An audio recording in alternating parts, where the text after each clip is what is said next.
क्या हुआ वहाँ? तुम इतने खामोश क्यों हो यार? हम इतने दिनों के बाद घर से बाहर निकले हैं, तुम्हें खुश होना चाहिए था। और तुम हो कि मुझसे बात भी नहीं कर रहे हो।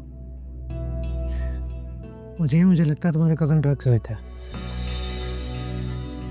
कौन सा कज़न? शाज़ेन और कौन? नहीं तो, ये तुम कैसी बातें कर रहे हो?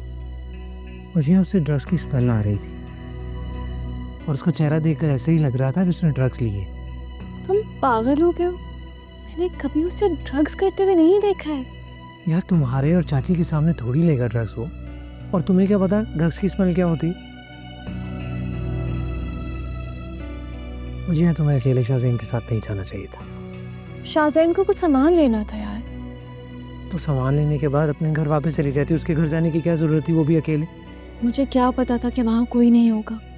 मुझे लगा कि मुलाज़मा वगैरह तो होंगी। मुझे इस तरह अकेले किसी के घर जाना मुनासिब नहीं है, और तुम किसी भी मर्द पे भरोसा नहीं कर सकती। आज तो ये गलती कर ली तुमने, लेकिन कभी किसी मर्द पे भरोसा मत करना। तुम पे भी नहीं।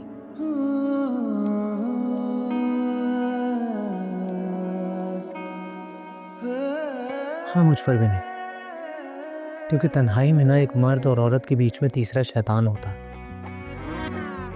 इसलिए अल्लाह ने शैतान को इंसान का खुला दुश्मन करार दिया है, ताकि इंसान उससे बचे। अच्छा बाबा, I am really really sorry. होगी गलती मुझसे। मैंने इस बारे में सोचा ही नहीं था। मुझे बताओ क्या खाओगे? मैं ऑर्डर करती हूँ। तुमने जो खाना है ऑर्डर कर लिया। तुम नहीं खाओगे तो मैं भी नहीं खाऊंगी। चलो चले। जिया, क्या बचिए? हाँ, मैं तुमसे सॉरी कह रही हूँ ना वहाज, तुम हो के मान ही नहीं रहे हो। It's okay.